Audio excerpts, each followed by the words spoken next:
It lays the predicate and the foundation for the development of a weather satellite that will permit man to determine the world's cloud layer and ultimately to control the weather, and he who controls the weather will control the world. Listen carefully. These are three very important quotes to consider from Mark Twain, Samuel Clemens, quotes that are incredibly important at this most critical point in human history. Patriotism is usually the refuge of the scoundrel. He's the man who talks the loudest. Second quote, in the beginning of change, the patriot is a scarce man and brave and hated and scorned. When his cause succeeds, the timid join him, for then it costs nothing to be a patriot. Third quote, the soul and substance of what customarily ranks as patriotism is moral cowardice and always has been. How many times have I tried to sound that alarm, to blindly wave your flag and support those in power unquestioningly is not patriotism, it's cowardice. In this broadcast, we will clearly and inarguably connect extremely important pieces of the puzzle from 9/11 to the push toward World War III that is unfolding right now in the Middle East. How does all of this connect to climate engineering and biosphere implosion? Follow me through this broadcast and come to your own conclusions. I never ask anyone to believe anything I say. I simply ask you to investigate the facts legitimately and honestly. This is Dane Wigington. You're listening to the Global Alert News Hour. As always, this is a commercial-free news program brought to you by geoinjenjeringwatch.org and is broadcast throughout Northern California, 1670 AM, 104.9 FM, and 105.5 for the geoinjenjeringwatch.org awareness raising event, although the Geoengineering Watch booth will be at the fairgrounds from July 27th through the July 29th with free materials the entire weekend. Moving on, white skies now increasingly the norm. How often do we see white skies when you look toward the horizon and you can barely make out the cumulus clouds floating over mountains because the background is white or a dirty, hazy gray? This is climate engineering, absolutely the result of the ongoing geoengineering operations. Time to pay attention. We have planet-altering programs occurring above our heads each and every day. Each and every day, geoinjenjeringwatch.org examines satellite images from all over the globe. There is virtually nothing untainted by the global climate engineering operations. And those in the U.S. and other Western powers need to understand mainstream media is not telling you what's happening all over the globe. The climate cataclysms that are occurring everywhere, from record-shattering heat pushing 125 degrees in April in parts of the world to record floods, record droughts. Again, anthropogenic activity, human activity, a huge part of all that. But the biggest piece of the puzzle of all, climate engineering, is not being acknowledged by any official source or mainstream media. This is nothing short of a criminal cover-up. On that note, make no mistake, the biosphere collapse and climate engineering is directly connected to geopolitical issues that I will cover in shocking detail during this broadcast. Bear with me. But what I did last week, because of events unfolding in the Middle East that are directly connected to climate engineering, biosphere collapse, and the power structure desperation for resources, I sent the following message, which I'm about to recite, out to local Northern California radio show hosts. They know who they are. KCNR's Free Fire Radio is one. KQMS's Freedom in Action is another. There are more. Bottom line is, here's the message I sent and got zero response.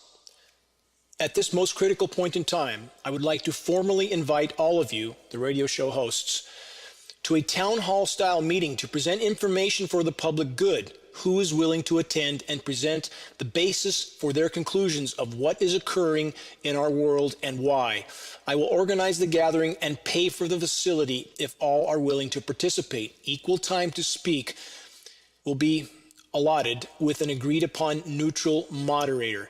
If we are to be considered responsible media representatives, there is no room for bias, ideology, or preconception. We must stand on verifiable facts for the public benefit and for the greater good. I will do my best to work with all of your individual schedules to find an agreed upon date for the gathering. Thank you for your consideration of this important proposal. Not a single peep out of any of these radio show hosts, there were several, Are they afraid that the narratives they are pushing on the populations are not fact-based?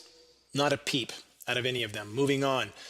This critically important headline is from the worldmercuryproject.org. I want to cover this every week because we're poisoning not only our children, but the rest of the population. Here's the headline. Official Canadian data, listen carefully, shows that there is more autism in regions where vaccine coverage is the highest. Should this come as a surprise? No. No surprise at all to any that had their heads out of the sand and their eyes open. No surprise. From the report, autism prevalence is the highest in the Canadian provinces that also have the highest vaccine coverage. This evidence comes from a survey carried out by the very same Public Health Agency of Canada, which examined vaccine coverage by province territory. Unfortunately, Canadian parents who suspect that their autistic child was vaccine injured have nowhere to turn because Canada remains, quote, one of the few Western countries that denies the reality of vaccine injuries and provides no avenue whatsoever to compensate vaccine injury victims and their families. What a surprise. Just like in the US, where pharmaceutical companies have total immunity from prosecution. Is that not a massive red flag? How many parents will continue to hide their head in the sand? How many so-called physicians and pediatricians will continue to serve their paycheck and pension, and they are receiving huge six-figure bonuses in many cases and higher for administering the full series of vaccinations, so they don't ask questions. And if they don't administer to at least 63% of their patients, this is fact, statistical fact, the full series of vaccinations, they lose their entire pharmaceutical industrial complex bonus. That's an unimaginable criminal conflict of interest. I've asked this question countless times in the past, and I'll ask it again. What are we to fear most? What's our greatest threat? Is it the completely criminal and completely out of control global power structure and all the tentacles that belong to it and the few murderous psychopaths that are at the head of it? Or, as I would argue, is our greatest threat the willful apathy and total complacency of the masses? Yes, this is our greatest threat and always has been. How many have the courage to look themselves in the mirror and ask, what can I do to help in this epic battle for the greater good? What can I do? And though, as I've always recognized and acknowledged, many are mired in the simple struggle to survive day to day, we must also ask this. How many in first world nations have willingly made themselves conforming bricks in the wall for the insane system in which we are now all caught? How many have willfully pursued every imaginable material possession they could possibly acquire, the price of which is to be perpetual prisoners of the suicidal system that is pushing us all toward near-term planetary omnicide? How many have willfully chosen to be rats running on treadmills going around and around destination nowhere? At what point do we consider the forced administration of highly toxic vaccinations to be a form of biological warfare against populations around the globe? At what point? How much proof do we need of the damage vaccinations are inflicting on populations? How can populations passively accept the fact that vaccination manufacturers, again, are completely immune from liability from the damage their vaccinations are inflicting on society at epidemic levels? How long has the U.S. government been engaged in this type of biological warfare or other types? Consider these headlines from insurgeintelligence.com. Revealed, this is a recent report, the long-suppressed official report on U.S. biowarfare in North Korea. Only one example. Here's a reminder of the facts of record we had as far back as 1977. Here's a headline report from that year. Army conducted 239 secret open-air germ warfare tests on U.S. civilians. From that report, small excerpt, only giving an example, and that was as of 1977. How much has happened since? The Army disclosed yesterday that it secretly conducted 239 germ warfare tests in open air between 1949 and 1969. The Army said in its report that the tests were, quote, essential to, quote, substantiate theories and fill knowledge gaps. Consider that. our military, open-air testing on innocent U.S. civilians, do we think that they care at all about anyone else around the globe? They don't even care about our own population. And if you think it's better now, think again. It's only worse. Let's continue. I have a lot to cover in this broadcast. But understand, those at the top do not care about our population. They do not care about our troops, our military. How many examples do we need? And I give them broadcast after broadcast after broadcast, from the soldiers that are told to look through a set of goggles and watch the nuclear bomb go off, that they all die of cancer afterward, to depleted uranium, to the open burn pits that now thousands are dying of cancer, military personnel that inhaled the incredibly toxic fallout from these burn pits. There are so many examples of those at the top treating our military like lab rats, and this carries over to civilian populations as well. And those who live under the delusion that anyone in our government, at the top levels especially, care at all for their health or their welfare, you're living in a delusion, an absolute delusion. Let's continue with headlines. From consortiumnews.com, will a torturer become a CIA director? From the report, Gina Haspel faces a confirmation hearing to become CIA director, despite her record of supporting torture, which even the Pentagon admitted does not work, says Ray McGovern, former CIA asset Ray McGovern. I had dinner with Mr. McGovern some years back, shared information on climate engineering with him, which unfortunately he has not acted on, but I salute the rest of his actions to try to sound the alarm. Continuing from the report, so how does President Donald Trump think he can get this nomination approved? It's a sad story. Polling shows that most Americans, including Catholics, have been persuaded by Hollywood films and TV series and other media, along with Mr. Trump himself, that torture works. Mr. Trump said this, absolutely, I feel it works. Trump told ABC News this in January of 2017. I once had an individual who was a self-proclaimed Christian who I knew quite well on my property some years after the torture debacle was exposed. And by the way, the only person who went to jail on the torture crimes was John Carrico, the person who blew the whistle on it. The only one to go to jail. But this self-proclaimed Christian, I'm not faulting all of Christianity, I'm simply revealing hypocrisy, was all for the torture. And when he told me that on my property, I asked him to leave. I've never seen him since. I will not expose myself or associate with that kind of hypocrisy ever. I don't care how old the relationship is. I won't. Moving on. So I would ask this. Is the current administration draining the swamp or filling it till it overflows in every direction? Stop, listen, and remember. This is an all-important point. The current administration, just like so many before it, Obama's, Clinton's, Bush's, so many, are nothing more or less than power structure props in the play. No matter how convincing the orchestrated drama is, all is elaborate theater to distract, divide, and polarize populations until the last possible moment. Let's consider the actual agendas that are being carried out in plain sight. Consider the facts. As we all know, Mr. Trump, or at least those who he represents, have withdrawn us from the Iran treaty. Though many Americans are blindly cheering about this, how many of those same individuals have any clue about the actual facts and the actual agendas that are being carried out? How many have a clue? In fact, let's ask a more important question. How many want a clue? How many really want to know what's actually going on? Information that might alter their sense of the world they live in, that might make them feel some sort of responsibility toward the whole, that would shatter the delusion under which they have lived their lives. How many really want to know? Not many, unfortunately. That's why we are in this dark place at this dark hour. This headline is from ZeroHedge.com and other sources.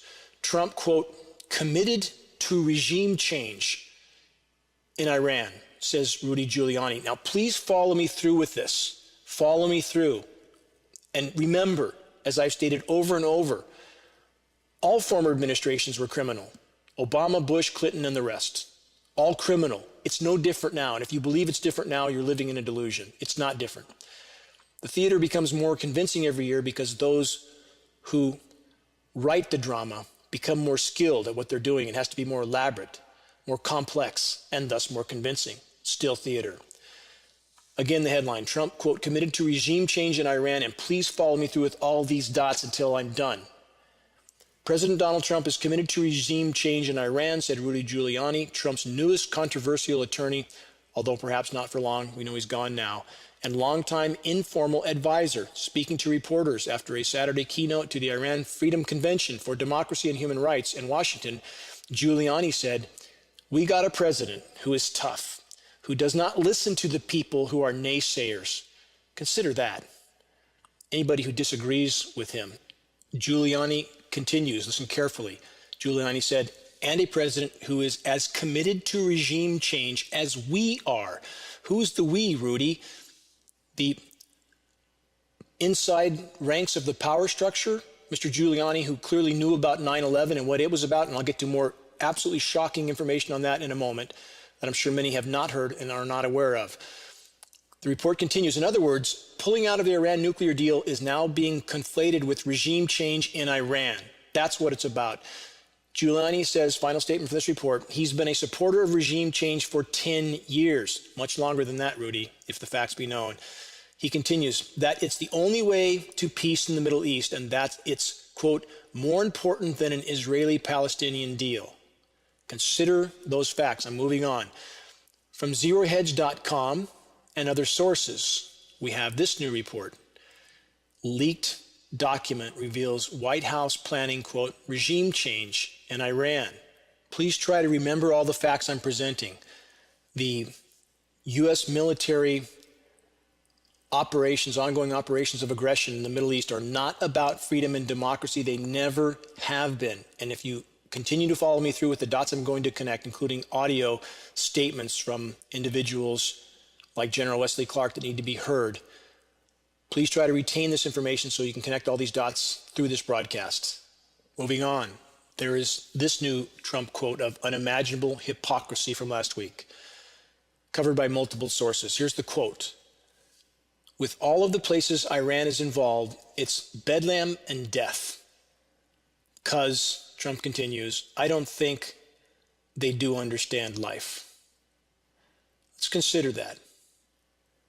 What immense hypocrisy that is. While we are bombing countries into the Stone Age around the planet, especially in the Middle East, or supplying weapons to despotic regimes like Saudi Arabia that has created the worst humanitarian disaster ever in the modern world, human-caused disaster.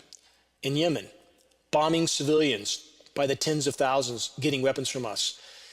And Trump points the finger at Iran. It's not about what Iran really did, or rather, should I say, what Iran hasn't done, although so many Americans are blindly waving their flags, the type of Americans that Mark Twain outlined, as I stated in the beginning of this program.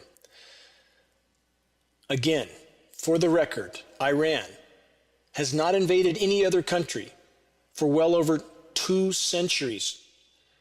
The U.S., on the other hand, has invaded and or occupied nearly 100 countries in as many years, and currently occupies and or has bases in over 150 countries around the globe. That's over 3/4 of the countries on the planet. Who is the aggressor? And because I'm focusing on the egregious acts of our country and the military-industrial complex, that's not condoning certain policies in Iran or Russia or China or any other country. It's simply saying, what are we doing? And how can we point the finger at anybody when we're doing what we're doing? We can't, not morally, no chance. And how many previous broadcasts have I tried to connect the dots from 9/11 to the present? Please listen carefully and consider again everything I've already outlined on this broadcast. Even at this late hour, very few Americans are, unfortunately, willing to face the truth about 9/11. Very few are yet willing to face the truth about a long list of converging catastrophes that are rapidly closing in on us all. For those that are willing, listen carefully. I will again try to make clear why and how we find ourselves in this increasingly desperate and dark hour. Though the incomprehensible criminality of our own government has been growing and metastasizing for many decades, 9/11 was the culminating moment when the floodgates of that insanity were fully unleashed. So many events since 9/11 are completely connected, all the way up to what Mr. Trump and Israel have done during this last week. Listen carefully and connect the dots. The shocking truth is not hard to see. One only needs to abandon ideology, bias, and preconception. One only needs to fully open their eyes. One only needs to completely prioritize the unvarnished truth. Listen carefully. Repeat after me. I, George Walker Bush, do solemnly... When George W. Bush took office in 2000, he brought with him Vice President Dick Cheney, Secretary of Defense Donald Rumsfeld, and Deputy Secretary for Defense Paul Wolfowitz, all of whom had served together previously in the administrations of Ronald Reagan and George H.W. Bush. Paul Wolfowitz, in particular, had long been recognized as the intellectual force behind a radical neoconservative fringe of the Republican Party. For years, Wolfowitz had been advancing the idea that the United States should reconsider its commitments to international treaties, international law, and multilateral organizations such as the United Nations. A radical plan for American military domination first surfaced during the administration of George H.W. Bush. In 1992, Paul Wolfowitz, working in the Department of Defense, was asked to write the first draft of a new national security strategy, a document entitled the Defense Planning Guidance. The most controversial elements of what would later come to be known as the Wolfowitz Doctrine were that the United States should dramatically increase defense spending, that it should be willing to take preemptive military action, and that it should be willing to use military force unilaterally, with or without allies. This new reliance on military force was necessary, according to Wolfowitz, to prevent the emergence of any future or potential rivals to American power, and to secure access to vital resources, especially Persian Gulf oil. Out of power during the Clinton presidency, Wolfowitz and his colleagues affiliated themselves with a number of influential conservative think tanks. In 2000, they would craft yet another proposed national security strategy, this one published by a right-wing think tank calling itself the Project for the New American Century. At its core, the document revived the Wolfowitz Doctrine. It called on the United States to increase the military budget by up to $100 billion, to deny other nations the use of outer space, and to adopt a more aggressive and unilateral foreign policy that would allow the United States to act offensively and preemptively in the world. The elimination of states like Iraq figured prominently in this grand vision. But even these hardline conservatives knew that the Wolfowitz Doctrine was likely too radical to win the support of the foreign policy establishment, their own Republican Party, and the American people. In their defining document, written in September of 2000, a full year before 9/11, they acknowledged that the process of transformation, even if it brings revolutionary change, is likely to be a long one. Absent, in their own chilling words, some catastrophic and catalyzing event, like a new Pearl Harbor. 1 year later, that event would arrive. The event, of course, in question is the 9/11 false flag terrorist attacks. Now let's consider what former NATO commander General Wesley Clark said on film and on the record about the U.S. military agenda that was put into motion immediately after the 9/11 false flag terror attacks.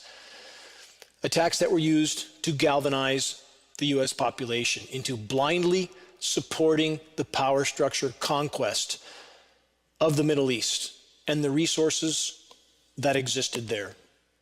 Listen carefully. This short audio clip is former NATO Supreme Commander General Wesley Clark in his own voice and his own words. About 10 days after 9/11, I went through the Pentagon and I saw Secretary Rumsfeld and Deputy Secretary Wolfowitz. I went downstairs just to say hello to some of the people on the Joint Staff who used to work for me, and one of the generals called me in. He said, "Sir, you got to come in and talk to me a second." I said, "Well, you're too busy." He said, No. He says, "We've made the decision. We're going to war with Iraq." This was on or about the 20th of September. I said, "We're going to war with Iraq. Why?" He said, "I don't know." He said, "I guess they don't know what else to do." So I said, "Well, did they find some information connecting Saddam to Al-Qaeda?" He said, No. He says, "There's nothing new that way. They've just made the decision to go to war with Iraq."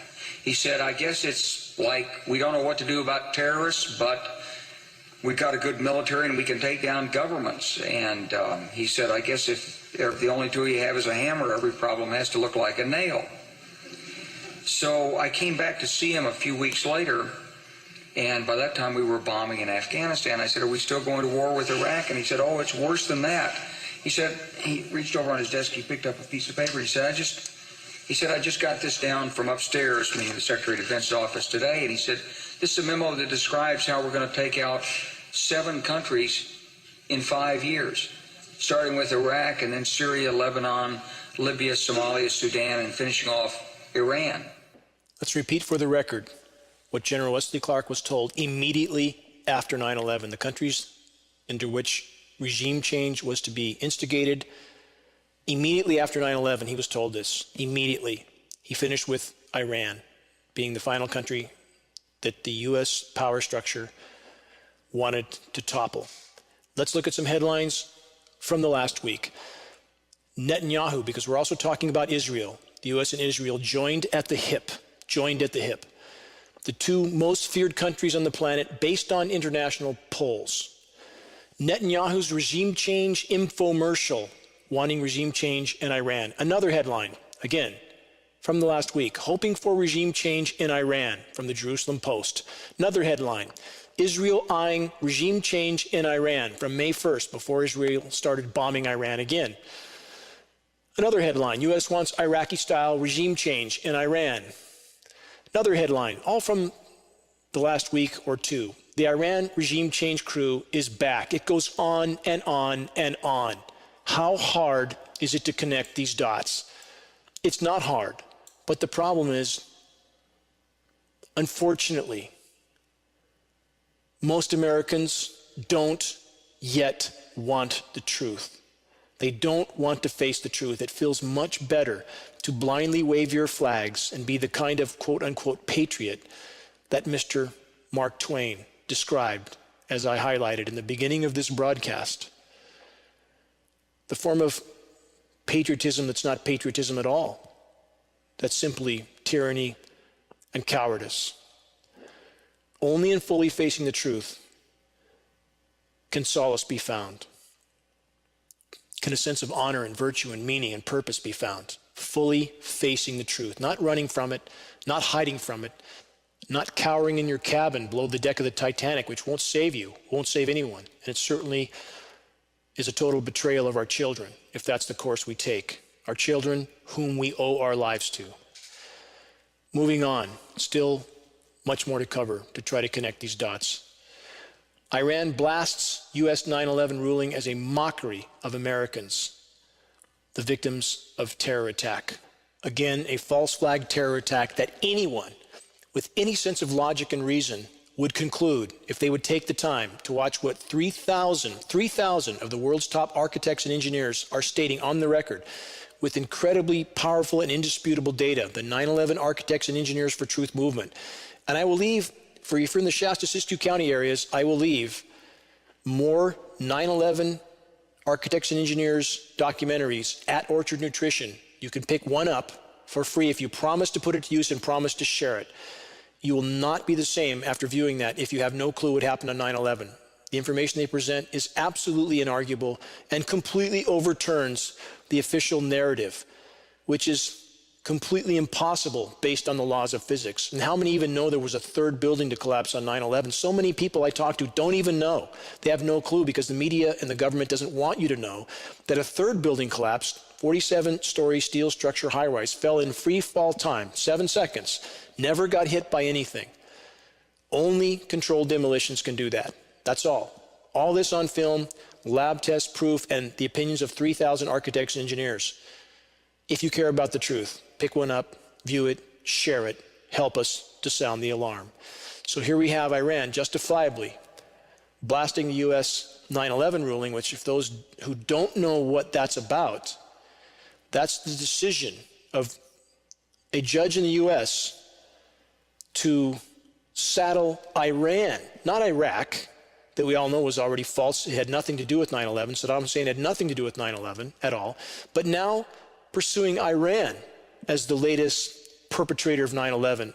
Iran who had absolutely nothing to do with that event. In fact, from this report, it says the decision was taken in spite of the fact that special investigation commissions had not established any connection whatsoever of Iranian involvement in that terrorist act. The facts are irrelevant for our government. They simply demonize whoever they want to demonize. They convince the American public that we need to bomb their country or alter their government to put in a puppet government. And how many Americans blindly wave their flags and buy the false narrative? How many? There's no honor in that. There's no honor at all. And yes, there are Muslim extremists, of course. There's extremists in every belief system, every single one. And let's ask this, as I've stated so many times, who's in whose country bombing who? What would we do if they did to us, any of these countries mentioned, what we are doing to them? What would we do? There is no room for such immense and completely immoral hypocrisy. The United States of hypocrisy is how the world sees us. That's the fact of the matter. Again, a reminder of the following facts for the record. Iran has not invaded any other country for over 230 years, none.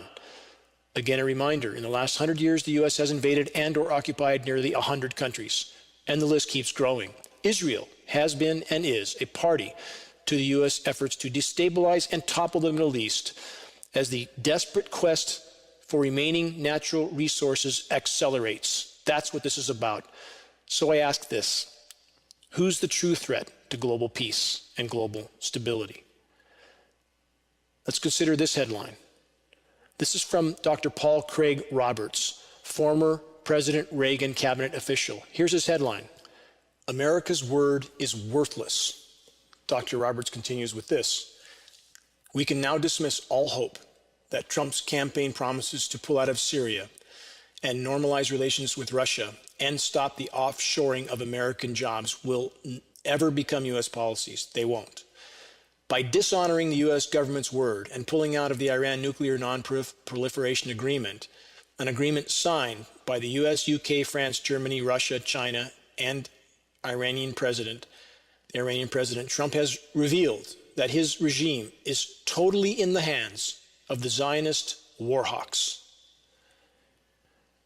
We have, again last week, more illegal bombing of a sovereign nation, Syria, one of the nations Wesley Clark named, targeted immediately after the 9/11 false flag event. All part of the agenda. How many times do I need to connect these dots? And how many people have heard the connection of these facts and still refuse to look at the facts? Pick up a copy of the 9/11 A&E documentary from Orchard, or if you live out of the area, order it from online. Support this group, order one of their documentaries, and share it with others if you care about the truth. This is the catalyzing event by which the full fury of the fascist military-industrial complex that now runs the Western world was unleashed. And again, not to say that other governments are benign. I'm not saying that. I never said that. But I'm saying, what's the greatest threat at this moment in time?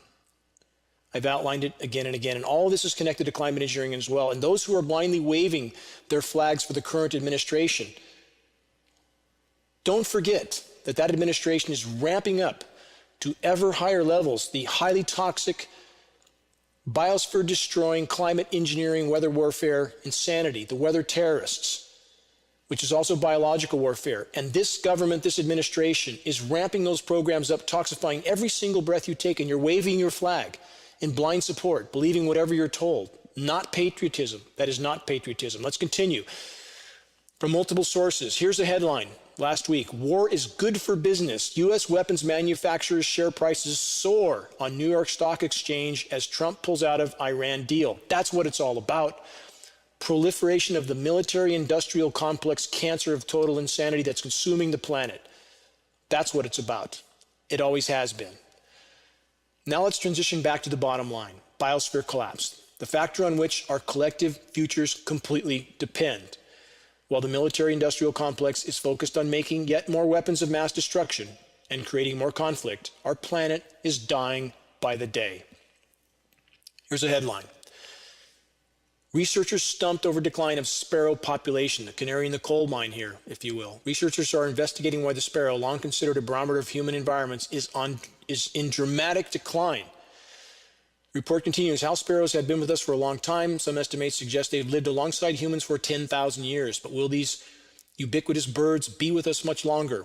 The precise reason for the decline is something of a riddle. Yes, it's a riddle to scientists who are paid to ram their head as far in the sand as they can possibly get it. That's why it's a riddle. It's not a riddle to anybody who has their eyes open.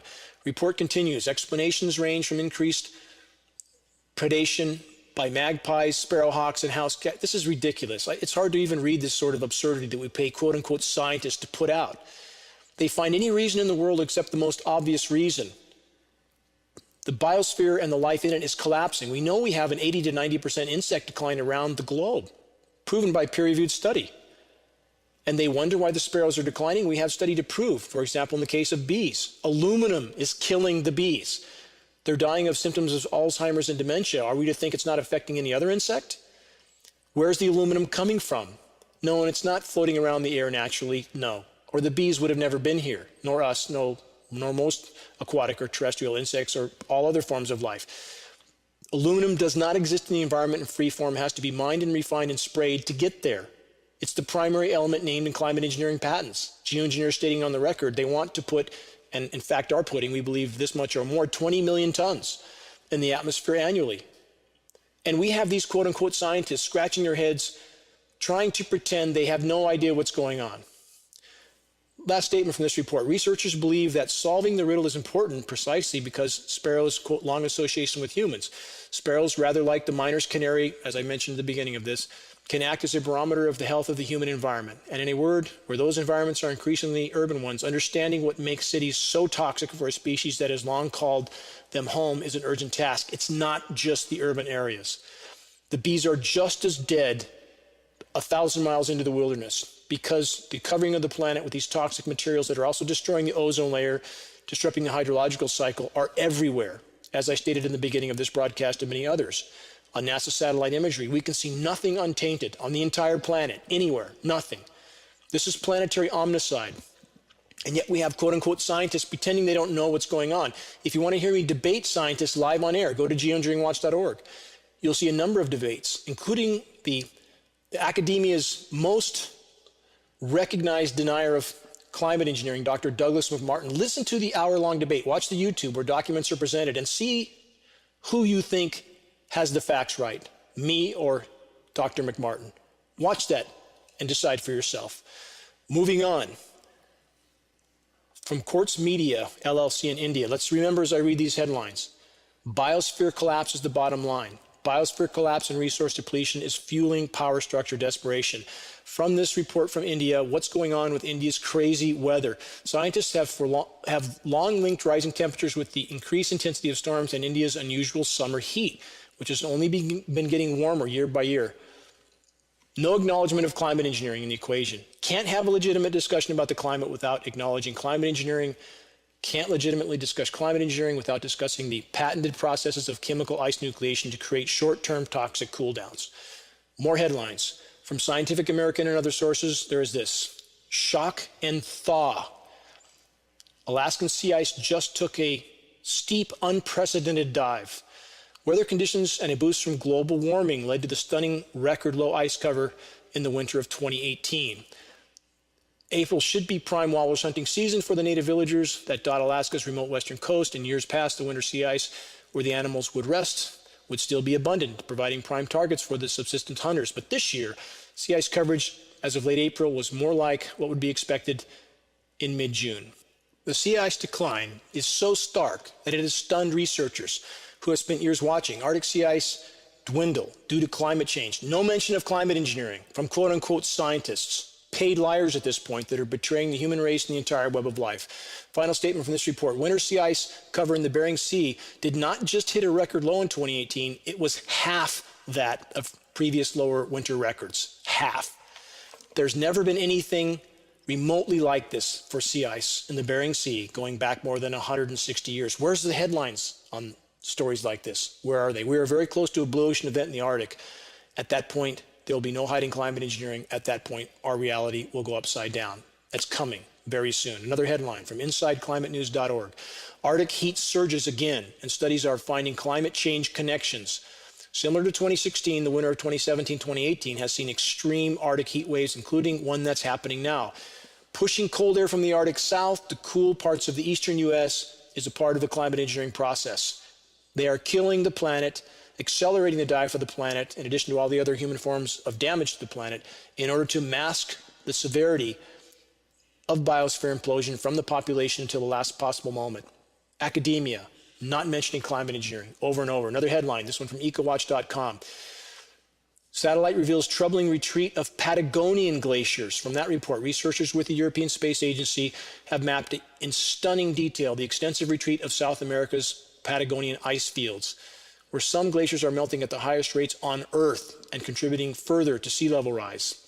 Same thing's happening, new reports out of New Zealand. I don't have time to cover that now. Same thing happening all over the globe. Can't hide this much longer.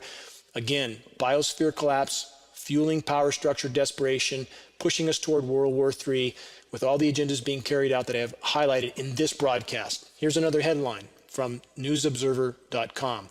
Sunny day flooding worsens at North Carolina beaches. A sign sea level rise is decades too soon, studies say. We knew at geoinženjeringwatch.org that was coming. We have never, ever altered our conclusions because our conclusions were based on the unvarnished frontline truth. Please investigate. Don't believe me. Investigate for yourself at geoinženjeringwatch.org. We're running short of time. Bear with me with the following headlines. This one from earth.com. Florida's mangroves may soon be underwater from rising sea level. It's happening all over the globe. Florida real estate starting to decline in value rapidly for anyone that has their eyes slightly awake. No stopping what's coming. No shutting it off. Coastal installations are done. It's a matter of time. Another headline, Florida will be underwater soon. Now listen to this headline. Listen carefully to this because this is one of the ways the media attempts to polarize and divide populations. Florida will be underwater soon, but Republicans won't do anything about it. From this report, if you think concerns about climate change, and let me elaborate on this because it's not the Republicans, the Democrats and Republicans, two sides to the same coin. But media tries to divide the population. That's one of the headlines that they use to do it. If you think concerns about climate change are overblown, or if you have it in your head that global warming is still an abstract concept, go down to Florida. The problem isn't just that the sea is rising, which could result in falling home prices. If the home's underwater, do you think it might affect the price? You think?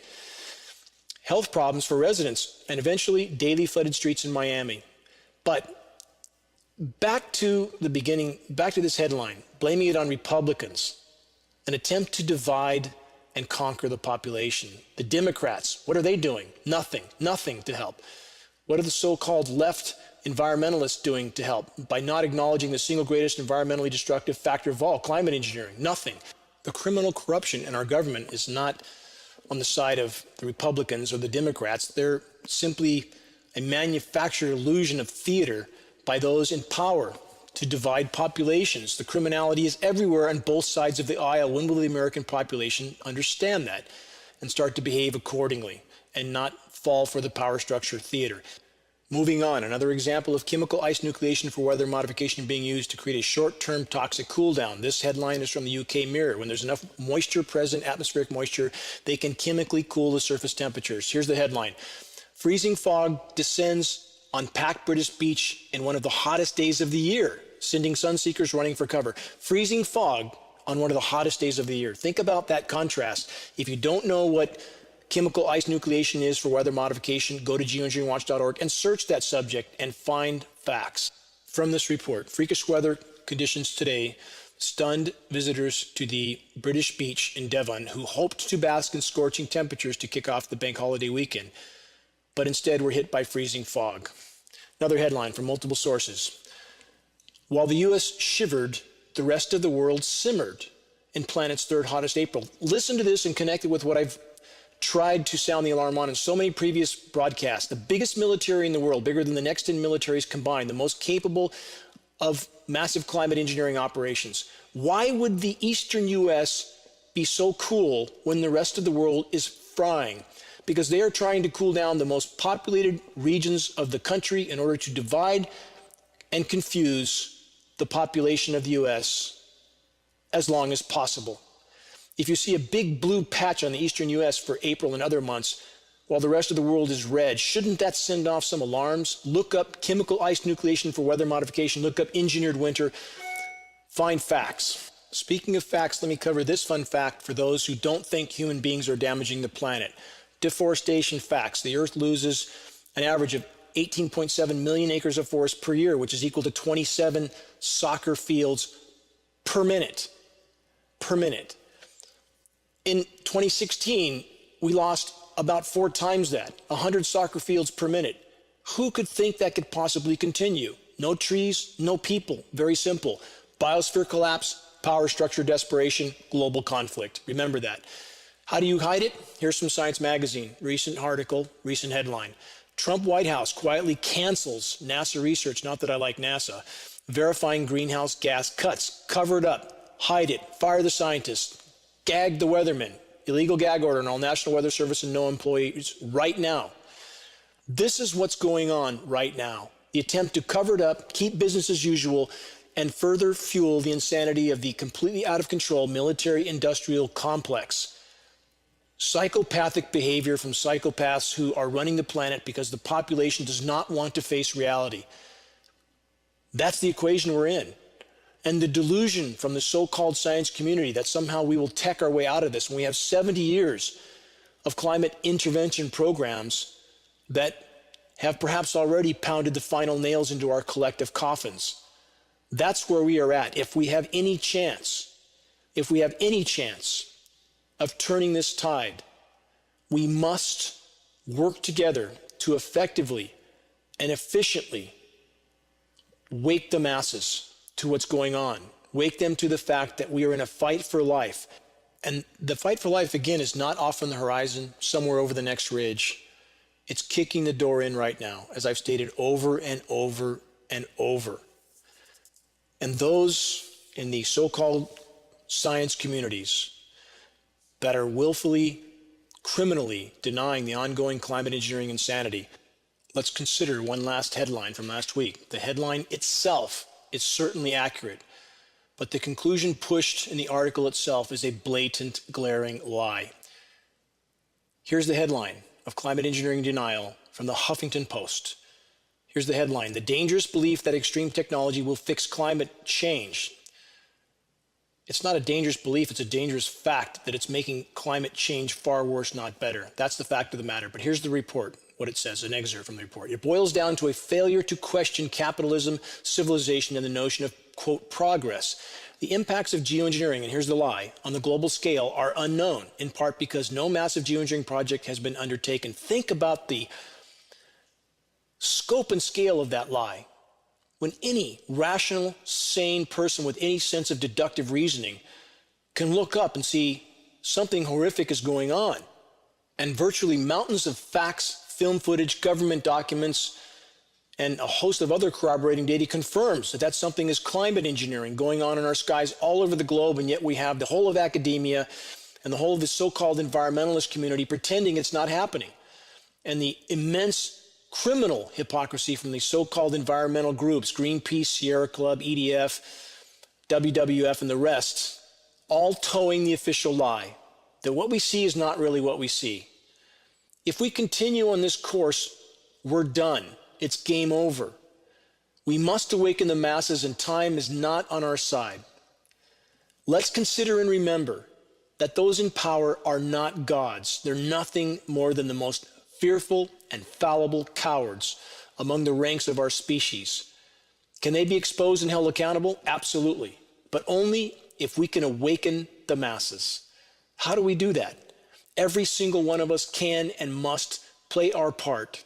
See the activist suggestions link on the upper left of the homepage of geoinženjeringwatch.org. Find out what you can do to make your voice heard in this most critical battle. Find out how you can effectively and efficiently wake those around you and help them to wake others in their circles. We are not powerless. We must make every day count. Time is not on our side. Until next week, this is Dane Wigington with geoinženjeringwatch.org.